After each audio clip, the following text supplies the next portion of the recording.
হ'ব পাৰে বড়ো কছাৰী মেছ ৰাভা লিখিব পাৰে আপুনি উপাধি আমি লিখিব পাৰোঁ কোনোবাই গগৈ কোনোবাই শইকীয়া কোনোবাই কোচ কোনোবাই ৰাজবংশী কোনোবাই মৰাণ কোনোবাই আন কোনো উপাধি লিখিব পাৰে কোনোবা চুটিয়া কিন্তু আমি অসমীয়া বুলি যিটো পৰিচয় দি আছো এই কেইদিনত এই দিনকেইটাত এই পৰিচয়টোত আমি অকণমান সংখ্যায় ঘনীভূত হোৱা দেখিছো আজি মাত্ৰ ট্ৰেইলাৰে হৈছে ট্ৰেইলাৰ বিজেপিটো ধান্দাৰ আগত হৈ আছে আমাক উৎখাত কৰিবলৈ কিন্তু নোৱাৰিব আজি মাত্ৰ ট্ৰেইলাৰে হৈছে ট্ৰেইলাৰ सोमावसारनायनि हाबाफारि लादों आं सानो बे मोनसे राइट डाइरेक्शन जों सोमावसारोबा जों बुङोब्ला होमबासो सरकारा बुजिगोन जे जों मानो गाबख्रावदों ओंखायनो बे हिसाबै बिथांमोननि जिथु सोमावसारनाय आं बेखौ सानो राइट टाइमाव राइट बियो सोमावसारनाय এই ছটা কমিউনিটিয়ে ট্ৰাইবেল অৰিজিন অৰ্থাৎ তেওঁলোকৰ জনজাতিৰ যি তেওঁলোকৰ মূল সেইখিনি প্ৰতীয়মান কৰে and still they possess tribal characteristics তাৰমানে তেতিয়ালৈকে এই 19 চনৰ কথা কৈ আছোঁ তাত এইটো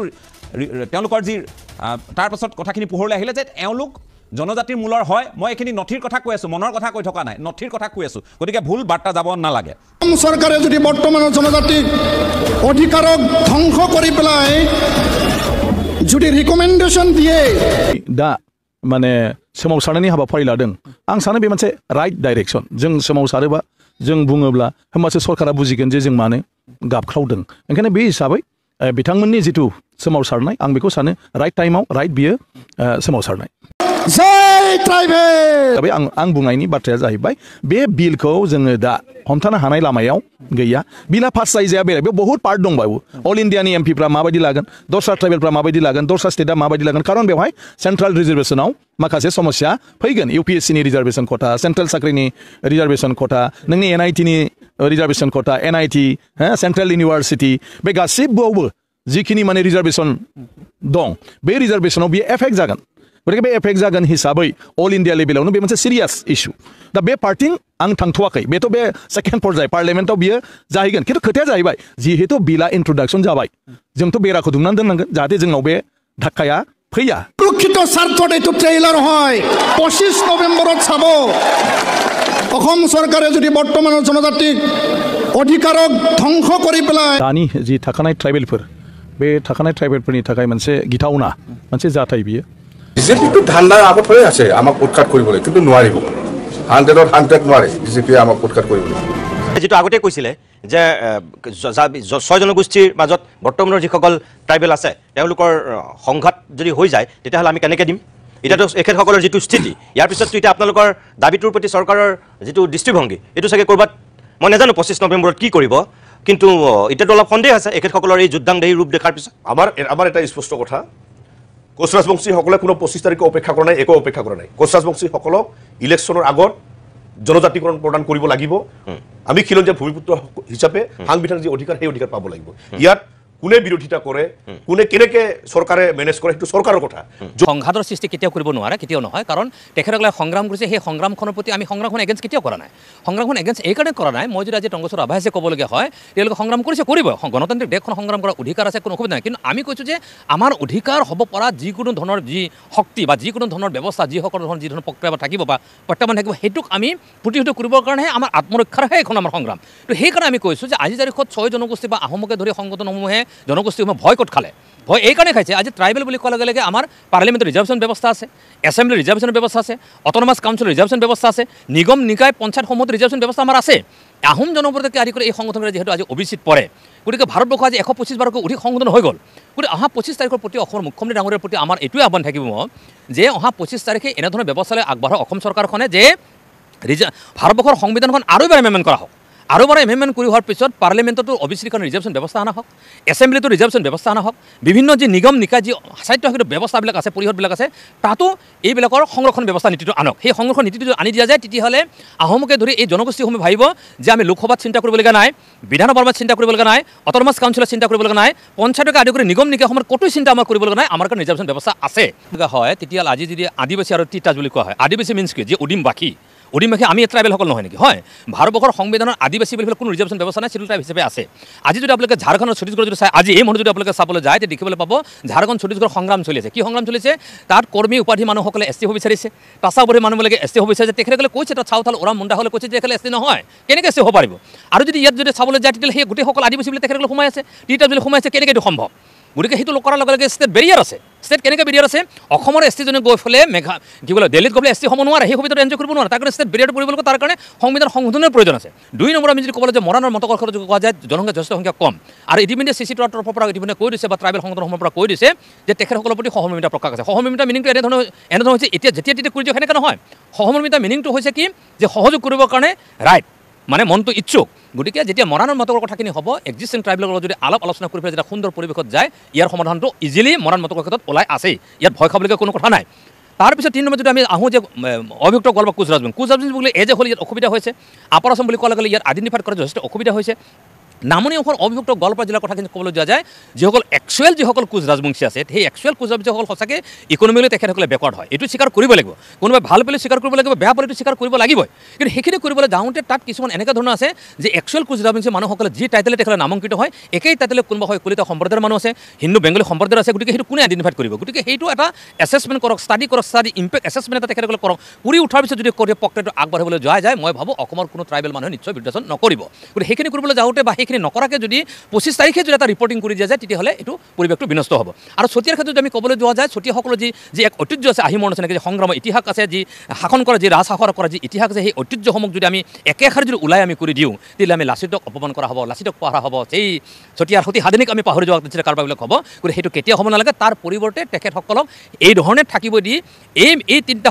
বিশেষকৈ মানে অভিযুক্ত গল্পবিলাক কোচ ৰাজবংশী মৰাণ মতকৰ সংক্ৰান্তত এক্সিষ্টিং আৰু বিশ্ব নিৰ্বাচকসকলৰ মাজত বহি এটা আয়োগ গঠন কৰি পেলাই যদি একদম সুন্দৰ ষ্টাডি কৰি যোৱা যায় মই ভাবোঁ ইয়াৰ ফলাফল নিশ্চয় ওলাব আৰু সেই ফলাফল নোলোৱালৈকে ভাৰত চৰকাৰক সংবিধানখন এমেণ্ডমেণ্ট কৰিবলৈ দিয়ক আৰু আদাৰ বেকৱাৰ্ড ক্লাছেছ হিচাপে এটা ৰিজাৰ্ভেশ্যন পলিচি যদি কনফাৰ্ম কৰি ইন অল কেছেছ মই ভাবোঁ ইয়াৰ সমাধান সূত্ৰটো ডেফিনেটলি ওলাব दानि जि थाखानाय ट्राइबेलफोर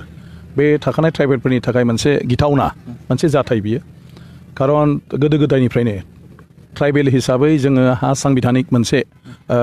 रैखा कवच दंबोयो संविधानाव आरो बे हिसाबै जों माखासे माने एखुथायै माखासे सुजुग सुबिदा जोङो मोनबोगासिनो दं बेराफारसेथिं जों जिहेतु फारफ्रोमबो बिथिङावनो गुबुन माखासे आवगायनाय हारिफोरनिख्रुइ जों उनसिनाव दं बेखायनो जों मालायजों समान जुजिनो हानायबो जाथ'वाखै ओंखायनो बे बेलायाव दिनै 6 था गोदान जि जातिफोर दं बिसोरखौ ट्राइबेल लिस्टआव सोनो थांनाया बे थाखानाय ट्राइबेलफोरनि थाखाय मोनसे माने हठात करि शक जानाय मोनसे जाथाय बेखौ जाथाय जानाया स्वाभाबिक आरो बिनि थाखाय जिखिनि दा माने सोमावसारनायनि हाबाफारि लादों आं सानो बे मोनसे राइट डाइरेक्सन जों सोमावसारोबा जों बुङोब्ला होमबासो सरकारा बुजिगोन जे जों मानो गाबख्रावदों ओंखायनो बे हिसाबै बिथांमोननि जिथु सोमावसारनाय आं बेखौ सानो राइट टाइमाव राइट बियो सोमावसारनाय एसटिआ मोनसेल' थायो जोंनि संबिजिताव एसटि हिसाबै शेड्युल ट्राइब्स हिसाबै मोनसेल' क्लास दङ नाथाय एसटिनि जि माने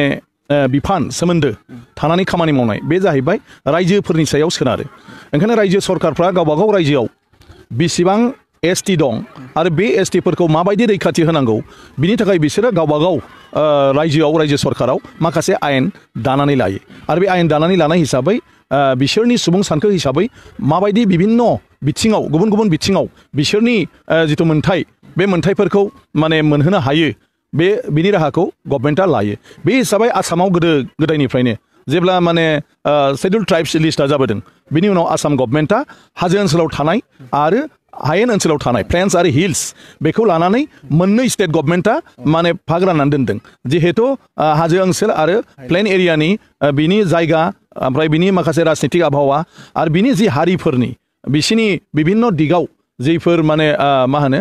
रोंगौथि बा जिफोर गियान दं बा जिफोर माने एडभान्स बेफोरखौ नायनानै समानै जिहेतु जानो हानाय नङा बे हिसाबै एसटिखौ आसाम गभर्नमेन्टआ मोननै बाहागोआव राननानै दोनदों मोनसेया जाहैबाय हिल्स दानि एनसि हिल्स आरो दानि दिमा हासाव बे दं बाखि हायेनाव दं बेखौ एसटि प्लेन्स होननानै बेखौ होनदों दा जिहेतु गोदान एसटि जाबावगोन आरो बे गोदान एसटिफोरखौ खालामनो थांनायाव आगोलनि जि एसटिफोरनि मोन्थाय बे एसटि मोन्थायखौ बिसोरनो होनाय जानाय नङा आरो आगोलनि एसटिफोरनि मोन्थाया जेरै दं एरैनो बेखौ रैखाथि होनायनि सरकारा माने राहा लामा खालामगोन आरो आसामाव बे एसटिआ माने जोंहा मोनसे दंखायो एसटी हिल्स जोंहा मोनसे दंखायो एसटी प्लेन्स ओंखायनो बिसोरखौ एसटी आदार्स माने एसटी गुबुन होननानै बिसोरखौ सिनायथि दोनगोन आरो बे एसटी गुबुननि जिफोर रिजार्भेशन खथा जागोन बा बायदिसिना जिखिनि बिसिनि अधिकार थागोन सुजुग सुबिदा बियो एसटी हिल्स आरो एसटी प्लेन्स जों एखे जानाय नङा बिसिना आलदायै जागोन आरो बिसिनि बेफोर खथाखौ दानि जितु ओबीसी हिसाबै रिजार्भेशन दं बिनिफ्राय लाबोनाय जागोन आरो माखौबा बबेबा बिथिङाव गोनां जायोबा जेनेरेलनिफ्रायनो बिसोरनो बे खथाखौ होनाय जागोन होननानै जोंनो दिनै माने फोरमायथि होदों आरो बिनि थाखायनो माने मा होनो ग्रुप अफ मिनिस्टार्स कमिटि दादों ग्रुप अफ मिनिस्टारा दा गासिबो जायफोर ट्राइबेल माने जि अर्गेनाइजेशनफोर दं ट्राइबेल संघखौ लाफानानै बयजोंबो सावरायगोन बयजोंबो सावरायनानै मा रोखोमनि रैखाथि जोङो लुबैदों बेखौ बिसिनिफ्राय खोनासंगोन आरो गभर्नमेन्टआ अलरेडि लाखाबाय रैखाथि होनो थाखाय नाथाय बेवहायबो जुदि गभर्नमेन्ट नुसनै गभर्नमेन्ट मिथियै माबाफोर जुदि दङब्ला बेखौ ट्राइबेल माने आफादफ्रा जेरै माने माबा होयो बेखौ सावरायलायनानै बेखौबो थांखि लानानै खालामनो थाखाय राहा लानाय जागोन होननानै दा बुंनाय जादों जेब्लानोखि माने बेवहाय राज्यो सभायाव बिला फैबाय बिल फैनायनि खुनु खोथा गैयामोन खुनु दिन गभर्नमेन्टआ रावजोंबो फ्रि डिसकासन खालामाखै रावनिबो सिगाङाव बुङाखै खुनु ट्राइबेल हान्जाखौबो लेंनानै रायलायनानै खोन्थायाखै आरो जेन'बा जोंजोंबो दा जोंखौ गोबाङानो रायो बिपिएफ थानानै मानो बिदि जादों जोंजोंबो बेबायदि खुनु फ्रि डिसकासन खालामाखै माने बिसोरो सिटिजेनशिप बिलनि मोनसे दाङाबाजि हयथ' जाबाय थानायखौ लानानै बयबो गावखौनो गाव माने मा होनो सिकिउर फिल खालामथोंसै होननानै हयथ' बेबायदि सानस्रिजों खरदरै बे बिलखौ बिसोरो लाबोदों जै दिन बिलखौ लाबोदों ओइदिनसो फुङाव बिलखौ रानदों आरो ओइदिनसो पार्लियामेन्टआव बिनि बिजनेसखौ माने एजेन्डाखौ लानानै फैदों गतिके खुनु राहा गैया लोगो लोगो आं फुङाव बिला जोंनि क्वार्टाराव सार्कुलेट जायो मोनग्रो मोना आङो आसाम गभर्नमेन्टनो फाथायहरदों जोंनि मन्थ्रिनिबो आं फाथायहरदों जे बियो गाज्रि जागोन बेखौ इमिडियेटनो रायलायनानै जोङो थिग खालामनांगौ आङो हिमन्त बिश्व शर्मा मानगोनां बिथांनोबो हरदों लोगो लोगो सिएमनो ओमफ्राय बिजब रायलायदों रायलायनानै बेथ' माने बिराद गाज्रि जागोन जेरैखि जाया बिनि सायाव मोनसे बेबस्था लानांगौ अब्ला बिनि उनाव बिथांमोना खोथा होदोंमोन जे जों जेरैखि जाया रायलायनानै बे माने बोरै हायो बेखौ जोङो थिग खालामनोसै बिदि ओमफ्राय नोंबो माने सेन्ट्रेलाव नोङो दा लोगो हमदो रायलायदो बिनि उनाव आङो जुवेलराम ट्राइबेल एफेयार्स मिनिस्टारजों रायलायबाय बिनि उनाव आं हम मिनिस्टार राजनाथ सिंहजों रायलायबाय रायलायनायनि उनाव बियो मोनसे बिराद गिख्रंथाव मोनसे जाथाय जागोन आरो ट्राइबेल माहारिफ्रा बेखौ गोरलैयै लानो हानाय नङा आरो भबिष्यतावबो बे जुदि एनसियर जाखायाब्ला बे जोंनि ट्राइबेल माहारिनि थाखाय बिराद खथि जागोन ओंखायनो जिखुनु मोनसे राहा बेवहाय लानांगौ अब्ला बिथांमोना आंखौ बुंदोंमोन जे दिनैहाय बिला जेबो जाया जास्ट इन्ट्रडाक्सन खालामनानै दोनगोन गतिके ट्राइबेलफोरनि प्रटेक्सनखौ जेरैखि जाया दा जेरै दं बिदिनो लाखिनाय जागोन आरो बिनि थाखाय नोंथांमोना जेरै एडभाइस होयो आसाम गभर्नमेन्टनिफ्राय आरो ट्राइबेल आफादफोरनिफ्राय बेखौनो जोङो होगोन माने खालामनानै होगोन गतिके नोंसोर बेखौ मोजाङै रायलायनानै लाबोदो बे खालि बेखौ सुबुरुन होयो अब्ला आङो माखासे बाथ्राफोरखौ बे खालि बुंबाय जे जयै सावरायनांगौ बिनि उनाव चिफ मिनिस्टार गासिबो रायलायबाय रायलायनायाव आं बुंबाय जे खेबसे सेन्ट्रेल गभर्नमेन्टनि प्रेजेन्सआव माब्रै जामारगोन बेखौ रायलायनानै एनसियर जानांगौ जाहाथे जों मानसिफोरखौ बुंनो हायो खिन्थानो हायो आरो बे मथे जाहाथे जों खामानि मावनो हायो नङाबा आसाम गभर्नमेन्टआ बुंगोन जों दं सेन्ट्रेला बुंगोन जों मोनथिया सेन्ट्रेला बुंगोन जों दं बिनाव बुंगोन स्टेटआ ओरै खालामदों जों मोनथिया बेबायदि जानो हाया ओंखायनो जोङो जयै रायलायनानै थिग खालामनांगौ बे हिसाबैनो हम मिनिस्टारजों बे सावरायनाया जादोंमोन जेराव जोंनि मानगोनां हाग्रामा महिलारि बिथां दं जेराव चन्दन ब्रह्म मानगोनां बिथां दं हिमन्त बिश्व शर्मा बिथां दं आरो आसामनि चिफ मिनिस्टार सर्बानन्द सनवाल मानगोनां बिथां दं आरो राजनाथ सिंह बिथां दं आरो आं दंमोन आरो बेवहायनो रायलायनानै बे सिद्धान्तआ बे थांखिया जादों जे ग्रुप अफ मिनिस्टारा गासैखौबो कनसाल्ट खालामनानै ट्राइबेल आफादफोरजों माने ट्राइबेलफोरनि प्रटेक्सनखौ फार्स्ट बोरैहाय बा बेनि बे थागोन रिजार्भेशन खथा बेयाव गोबाङा संखा जादों मोनसे खोथा जोंजों रायलायनायाव क्लियार जाबाय डिसिसना खुनु ट्राइबेलनि दानि खथानिफ्राय बिसोरनो खथा होनाय जानाय नङा बिटिसिआवबो जोङो जि 30टा ट्राइबेल रिजार्भ सिट दं बिनिफ्राय बिसोरनो होनाय जानाय नङा जि बाखि थानाय 10टा बे 10टिनिफ्रायसो बिसोरना जायोबा जागोन जानाय जायैयाथ' दासिम सफैथ'वाखै बिसोरना पलिटिकेलसिम होगोन ना मासिम होगोन खिन्थु बिटिसिनि बेलायाव बे खोथाखौ एनसियर होबाय जे बिटिसिआवबो जेबो जाया एक्जिस्टिं ट्राइबेलनि जिखिनि दं बे थानायनि उनाव जि जेनेरेल दं बिनिफ्रायसो बिसोरनो जागोन बेबायदि माखासे बाथ्राफोरखौ रायलायनाय जादों आरो बे ग्रुप अफ मिनिस्टारनो थिग खालामगोन अबिसिनिफ्राय बेसेबां दाननानै लाबोयो बबेखौ मा खालामो आरो बेखौ बिथांमोनजोंबो रायलायनानै थिग खालामगोन होननानै बुंनाय जादों ओंखायनो आं सानो आरो ग्रुप अफ मिनिस्टारनि खाथियाव जोंनि ट्राइबेल आफादफ्रा जोंनि जिथु साननाय हनाय गिनाय जों लुबैनाय बेखौ जुदि मोजाङै जों लाखिनो हायोब्ला बे मथेनो जोङो जोंनि ट्राइबेलफोरनि थाखाय भबिष्यतनि थाखाय माखासे माने आयेनगत बेबस्थाखौ जोङो लाखिनानै खालामनानै दोननो हागोन माखासे पार्लियामेन्टारि सिस्टेम आरो प्रसिडिउरनि खोथाखौ जों मोनथिनांगोन गासिबखौबो दा बिला अलरेडि पार्लियामेन्टआव इन्ट्रडाक्सन जाबाय टेबोल जाबाय बे बिलखौ जिखुनु समावनो डिसकासन खालामगोन आरो डिसकासनाव जुदि बयबो सापर्ट खालामोबानो बिला पास जागोन आरो जेनेरेलि गभर्नमेन्टआ जुदि बिलखौ लाबोयो गभर्नमेन्टआ मेजरिटि थायो ओंखायनो गभर्नमेन्टआ इच्छा खालामोब्ला जिखुनु बिलखौ पास खालामनो हायो दा ओंखायनो आं होनदों जे सिसि CCTOA नङा होमबा बियो दिनै जि आन्दोलन खालामबाय थादों दासिम जिहेतु बिसोरो फर्मेलि जेबो मोनाखै आरो जिहेतु बिसोरबो दा फर्मेलि गभर्नमेन्टनो बिनि सायाव जेबो साबमिट खालामथ'वाखै बेसिम दा बेखिनि बाथ्राया सोलिथ'गोन नोंनिफ्राय आं जेब्लासिम मोखांजों मोखां खोथा मोना आं बुंनायजों नों मानो गोजोननो ओंखायनो आं सानो रायलायोबा निश्चय माबा मोनसे माबायाव फैगोन मा होनो डिसिसनाव फैगोन दा आं बुंदों एज ए जों पार्लियामेन्टारियान हिसाबै जोंहा दायित्व दं बेखिनिखौ आं मावबाय जे माबोरै हायो गभर्नमेन्टखौ बिल फैनाय लोगो लोगो बुंनानै जिखिनि राहा खालामनांगौ मिटिं सिटिं एरेन्जमेन्ट खालामनानै बेसिम फैबाय बिनि उनाव सिस्टेमनि गेजेरजों बोरैहाय ट्राइबेलखौ प्रटेक्सन खालामनांगौ बेखौ दा ग्रुप अफ मिनिस्टारनि गेजेरजों बयजोंबो सावरायनानै थिक खालामनानै केबिनेट डिसिसन लानानै बेखौ हरगोन सेन्ट्रेल गभर्नमेन्टआ बे मथेनो खालामगोन होननानै खोथा होदों आंनि माबाया लेभेला दा बेखौ आं मावबाय जोंनि जिथु CCTOA बा अन्यान्य जिथु ट्राइबेल संगठन बिसिना जाहैबाय ट्राइबेलनि प्रटेक्सनादि जामारगोन गेरेन्टिया बबाव दं बिलाव जुदि नायो बेयाव सेन्टेन्स मोनसेबो गैया थ' डेफिनेटलि CCTOA बेखौ मानिनो हाया दिनैनि तारिखाव खिन्थु दा ग्रुप अफ मिनिस्टारा जुदि बिसोरखौ लेंनानै रायलायो ग्रुप अफ मिनिस्टारा जुदि बिसोरनि प्रब्लेमखौ खोनासङो ग्रुप अफ मिनिस्टारा जुदि बिसोर गोजोननो हानाय रोखोमनि माखासे माबाखौ जुदि बुजायनानै दिन्थिनो हायो अब्ला मोनसे माने बुजा फरायाव बा सलिउसनाव हयथ' फैनो हागौ फैया नङा गासिबनिबो मोनसे राहा दङ खिन्थु आं ट्राइबेल माबा हिसाबै आं बुंनायनि बाथ्राया जाहैबाय बे बिलखौ जोङो दा हमथानो हानाय लामायाव गैया बिला पास जायजाया बेलेग बेयाव बहुत पार्ट दंबावो अल इन्डियानि एमपिफ्रा माबायदि लागोन दस्रा ट्राइबेलफ्रा माबायदि लागोन दस्रा स्टेटआ माबायदि लागोन खारन बेवहाय सेन्ट्रेल रिजार्भेसनाव माखासे समस्या फैगोन UPSCनि रिजार्भेसन खथा सेन्ट्रेल साख्रिनि रिजार्भेसन खथा नोंनि NITनि रिजार्भेसन खथा NIT सेन्ट्रेल इउनिभार्सिटि बे गासिबोआवबो जिखिनि माने रिजार्भेसन दं बे रिजार्भेसनाव बियो एफेक्ट जागोन गतिके बे एफेक्ट जागोन हिसाबै अल इन्डिया लेभेलावनो बे मोनसे सिरियास इस्यु दा बे पार्टिं आं थांथ'वाखै बेथ' बे सेकेन्ड पर्याय पार्लियामेन्टआव बियो जाहैगोन खिन्थु खोथाया जाहैबाय जिहेतु बिला इन्ट्रडाक्सन जाबाय जोंथ' बेराखौ दुमनानै दोननांगोन जाहाथे जोंनाव बे धाक्काया फैया जों दा बिनि थाखाय मावगासिनो दं दा जेखौ खालामनो नागिरदों जे बे बिला जुदि 25-30 बोसोर उनावबो फैयोब्लाबो बे जाहाथे मोनसे क्लियार काट थायो जेराव ट्राइबेलफ्रा खुनु खति जानो मोना बिनि थाखायसो दा बे मुभ खिन्थु बिलखौ हमथानो हानाय मानो हानायनि खुनु राहा लामा दा गैथ'वा खारन बे बिला दा उइड्रलबो जाथ'ला जेबो जाथ'ला बे बिला इन्ट्रडाक्सन जानानै थाबाय खिन्थु बेखौ 15-20 बोसोर उनावबो जिकुनु गभर्नमेन्टआ मालाब्ला माबा मोनसे इन्ट्रेस्टआव आखौ पार्लियामेन्टआव लाबोनानै जुदि सावरायोब्ला हयथ' बे समाव जोंनि CCTO बा माबा माबि बा जों दिनै BPF जेरै दं जों बे पजिशनाव थायाबो जानो हागौ ओंखायनो जोंनि सिकिउरिटिखौ जों दा ओंखायनो आं बुंदों बिसिनि मुभमेन्टखौ आङो जेबो बुंनो थाङा आरो आं होनदों राइट समाव बे मोनसे राइट डिसिसन राइट मुभ खिन्थु रायलायनायनि गेजेरजोंसो जिहेतु सलिउसना दं आरो मोनसेया जाहैबाय जोंहाबो सोरखौबा रायनायावनो जोंना जोबनाय नङा जों बोरै गावखौ सिकिउर खालामनानै लानो आरो सिकिउर खालामनानै लानांगौब्ला गभर्नमेन्टनि खाथियाव जों थांखानांगोन गतिके गभर्नमेन्टनि खाथियाव माने ग्रुप अफ मिनिस्टार्स दा जिहेतु दङ बे ग्रुप अफ मिनिस्टारजों रायलायोब्लानो आं सानो बिनि उनाव फार्दार सिन्थाखौ बयबो खालामलायनो हागोन खिन्थु आं दा जिहेतु ग्रुप अफ मिनिस्टारनि डिसिसननि रायलायनायाव दं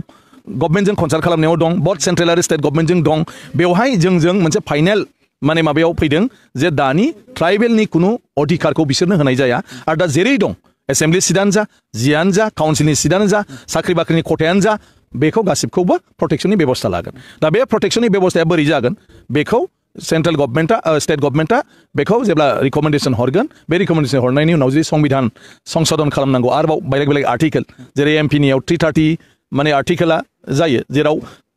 रायजोफोरनि माने शेड्युल ट्राइब्सफोरनि थाखाय रिजार्भेसननि पलिसि दङ 332 आर्टिकेला जाहैबाय जोंनि विधान सभा MLA सिट बे MLA सिटआव रिजार्भेसनखौ बोरै खालामनाय जायो ट्राइबेलफोरनो बेयाव रिजार्भेसननि खोथाखौ मख'नाय दङ आरो 6 शेड्युल एरियानि रिजार्भेसननि खोथाखौ बेवहाय मख'नाय दं गतिके बेफोर आयेननि बेबस्थाफोरखौ जोङो बेजोंसो मोनगोन आरो बेवहायनो जोंहाबो दा माबाफोर जुदि आगोलाव माने एसे गब्लंफोर दङब्ला बेखौबो दा बाथेनायनि सुजुग मोनसे जोंनि ट्राइबेलफ्रा मोनदों गतिके आं सानो साननैसोनि उनाव जेब्ला बे ग्रुप अफ मिनिस्टारा आं सानो माने बे सप्तासेनि गेजेरावनो बिसोर फ्राय बहुतखिनि आवगायगोन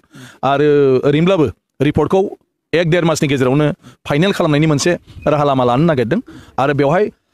दासिम बिला पास जायाखै दासिम बिसोर ट्राइबेल जायाखै खिन्थु गभर्नमेन्टआ जिहेतु रिकमेन्डेसन हरबाय आगोलावनो गतिके बे हिसाबै जायोब्ला बोरै खालामनो नागिरदों बेखौ स्टेट गभर्नमेन्टआ क्लियार खालामनानै दोनगोन जाहाथे इन फिउचार बेखौ लानानै सोरहाबा खति जाया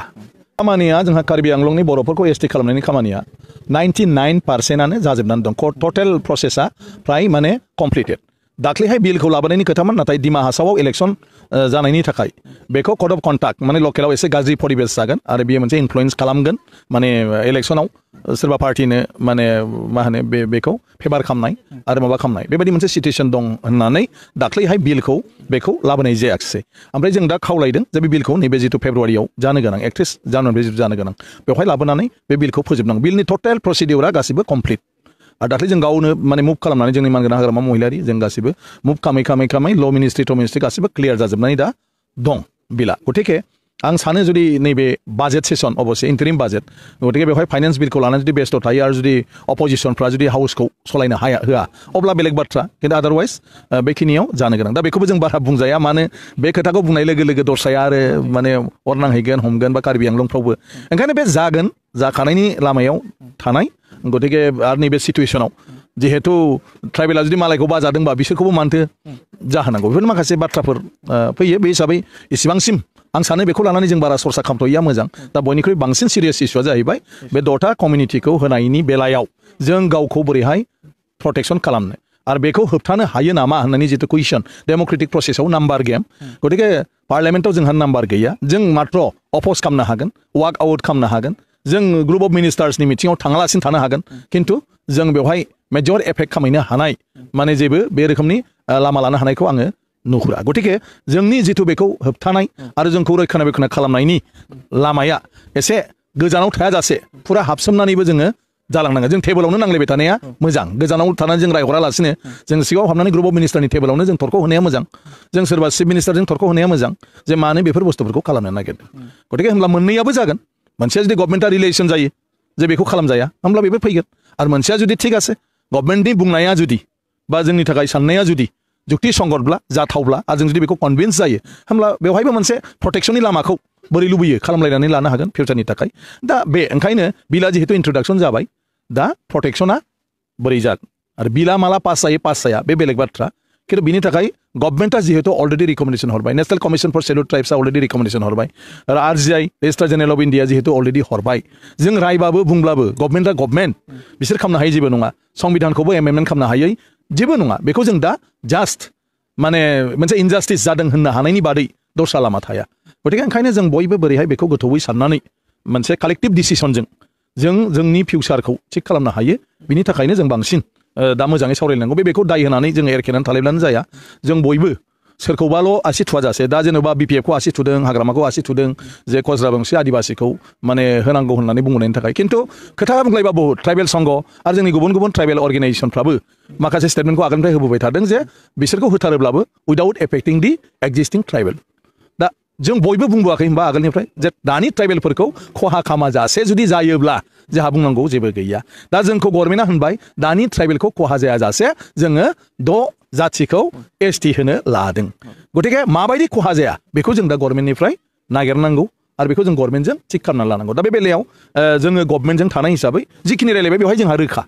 बिनि उनाव बाकिफोरजों जों दा रायलायनांगोन जोंबो नुजोबाखै जानो हागौ जोंबो मोनथिजोबाखै जानो हागौ गतिके बेफोर खोथाफोरखौ आं सानो सावरायलायोब्ला ओंखारहैगोन आरो निस्सय जोंखौ प्रटेक्सन खालामनो हानायनि राहाया दङ जों हागोन आरो बिनि बांसिन माबाफोरब्ला बेबो सावरायलायोब्ला लामा ओंखारगोन बेखौनो होनबाय थादों जे जोंथ' होनदों जे खति जानो मोना गभर्नमेन्टआ जा जोंखौ अलरेडि बुंनानै होबाय जे कुनु खति जाया बिनि थाखायनो दा ग्रुप अफ मिनिस्टार्स कमिटि दाबाय ग्रुप अफ मिनिस्टार्स कमिटियाव जोंनि चन्दन ब्रह्म बिथाङानो दं आरो WPTBC डिपार्टमेन्टआनो बे गासिबखौबो खालामगोन जुदिअ डक्टर हिमन्त बिश्व शर्माया माने बेवहाय चेयारमेन डक्टर हिमन्त बिश्व शर्माया सासे सिनियर मन्त्रि हिसाबै बेखौ चेयारमेन होदों गतिके गासिबो खोथाया रायलायलायखाजोबनाय दा रायलायलायखाजोबनाय हिसाबै नाथाय जों दिनै बे बाथ्राफोरखौ जोङो CC माने TOA बा ट्राइबेल संघ बा दुलाराय बर' फरायसा आफाद आरो गुबुन गुबुन जोंनि ट्राइबेलफोरनि आफादफोरजों जोङो रायलायनो मोनाखै शेयार खालामनो मोनाखै गतिके जों बिसोरजों रायलायब्लाबो बहुत खोथाफ्रा माने बुजिलायगोन आरोखि गतिके ग्रुप अफ मिनिस्टारा जिहेतु थाबैनो लेंसिगोन गासिबखौबो आं सानो बेखौ लेंलायलायनायनि उनाव मोनसे माबाया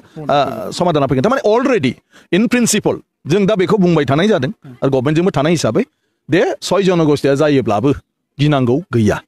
मानो गिनांगौ गैया जे दानि ट्राइबेलनि खथाखौ बिसोरनो होनो जानाय नङा आरो बिसिनि खथाखौ OBCनि खथा आरो जेनेरेल खथानिफ्राय लाबोनाय जागोन साख्रि बाख्रि आरो फरायनायनि बेलायाव अबिसिनि जि खथा बेखौनो बिसोरनो होफैगोन जिखिनि बिसोरो भाग मोनलायलायो बेखौ गभर्नमेन्टआ गावसोर दिहुनगोन आरो बियो ग्रुप अफ मिनिस्टारनि माबायावबो क्लियारै लिरखानाय दङ बिनि उनाव अबिसिहा पलिटिकेल रिजार्भेसन गैया एमएलए टेमएलएनि थाखाय गतिके बे रिजार्भेसना जुदि फैयोब्ला बेखौ जेनेरेल हिसाबै दिनै जिखिनि सिट दं बिनिफ्रायनो पार्सेन्टेज हिसाबै बे जेनेरेला बेवहाय फैगोन जेरै आं बिटिसिआव 3 रिजार्भ सिटनिफ्राय बे खुनु पदे माने दाननाय थाङा ट्राइबेलना जि जागोन जों दाख्लै रायलायखाबाय बेखौ क्लियार 10टा सिटनिफ्रायनो बियो जागोन बे नन ट्राइबेल रिजार्भनिफ्रायनो बिसिनाव बियो थांगोन नाथाय इन फिउचार जों माबोरै खालामलांनो बेखौबो जोंहा थिक खालामनानै लानांगौनि दं जों बुंबाय थानाया बिपिएफआ दा बेखौसो आपातत'आथ' जेबो जाखायानो नाथाय आयेना सानफ्रामबो एखे थाबाय थाया एखे थाबाय थायाब्ला इयुनाव जिखि आयेन सोलाय सोल' जाया दानि जिथु स्पिरिट बे जिनिसा जाहाथे थायो इनटेक्ट बे हिसाबै जोंहाबो गभर्नमेन्टखौ माने बानायहोनांगौनि प्रयोजन दं जों बयबो खारोब्ला जोंनि एबसेन्सआव जुदि गभर्नमेन्टआ माबा मोनसे जुदि बानायनानै हरोब्ला बेखौ नोङो होख्रावबाय थानायनि बादैथ' जेबो लामा गैया गतिके बिनिख्रुइ आं होनदों जोङो सावरायलायनायनि गेजेरजों खालामनांगोन नाथाय आं होनदों जे दा जिखिनि आन्दलन खालामदों बेबो थिग जों आन्दलन खालामाबा जों मायाबा बोरै गभर्नमेन्टआ गुरुत्व लानो गतिके बे जाखागोन बे थिगैनो दं गतिके बेयाव जों खुनु भुल बुजिलायनाय बाथ्रा गैया आरो बिपिएफआ जिहेतु माबा मोनसे रायलायदों आरो बिपिएफआ सानो जे दिनैनि दिनाव जोङो ट्राइबेल हारिखौ रैखना माने बिनि राहा लामा लानानै जोङो बे गभर्नमेन्टआव खालामलांनो हागोन बे जोंनि कनफिडेन्ट बिश्वास बिपिएफनि आरो बे माब्रै होनब्ला जेब्ला जों बिसोरजों जिरायलायो जों बेवहाय खोन्थागोन आरो नङा होननानै जुदि माखासे लामा खोन्थायोबा बे लामाखौ जोङो गभर्नमेन्टखौ बाध्यता खालामनो जों नाजागोन जोंनि तरफनिफ्राय नाथाय दा जों मोनसे अलरेडि लादों सिन्था बिपिएफआ बिनि जों नुयै जों मोनथियै माबाफोर दङब्ला आरो बेखौ गभर्नमेन्टआ खालामथारनाया दरखारबा जों गभर्नमेन्टखौ जोंनि ट्राइबेल संघ जोंनि एबसु जोंनि सिसि माने टिअए बेफोरनि माने जिथु बोसोन देखायनानै होयोब्ला बिसिनि जानानै जों बेखौबो फाइट खालामगोन मावगोन बिनि उनाव बाखिया फैगोन गारनांगौ गारनाङा माबा मोनसे जानांगौ जानाङा नङा होमबा खिन्थु ओरैनोथ' बयबो खारजोबग्रोयोब्ला बे न' सिङाव मा जायो बेबोथ' साननांगौ बाथ्रा दा जों थानायखायनो मोनथिबाय थायाखै होनबा ओरै जागोन गभर्नमेन्टआथ' दाबो जनायाखै नाथाय जों दिनै थानायखायनो बयबो मोनथिनो खाबु मोनबाय थागोन जे एक्जिस्टिं ट्राइबेलनि खथाया ओरै थागोन उमुक जागोन नाथाय जों जुदि गैयामोनब्ला गभर्नमेन्टजों न' सिङाव बे खोथाखौ बायरायाव मोनथिफैनाय नङामोन गतिके बयबो सिरियास जानांगौ एथ' बे जिनिसा गोरलै नङा आरो जि फैनो थांदों जों भबिसनि थाखाय जों बयबो साननांगोन आरो बेवहाय जोंबो दा सानगासिनो दं गतिके बेवहाय सोरखौबा दाय दस होलायनायनि बाथ्रा गैया जेरै सानदों गभर्नमेन्टजों दंखायो जोंनो रायलाय खालामदों सानदों बिदि जायाखै मा खारनाव हठात करि गभर्नमेन्टआ बे बिलखौ लाबोखो इभेन गावसोरबो दा दायथ' लालायाखै जों सोंनायाव माखासेया जे लाबोनो नाङामोन मानो बेखौ लाबोखो जानो नाङामोन मानो बे जाखो आरो जों बयबो मोनथिगौ अभारनाइट रिकमेन्डेसनफोरखौ गभर्नमेन्टआ कालेक्ट खालामदों मानडेआव रिपर्टखौ कालेक्ट खालामदों आरो टुइसडेआवनो नोङो बिलखौ दाखिल खालाम मामोन उइडनेसडे ना माने थार्सडेआव बिलखौ दाखिल खालामदों थ' बे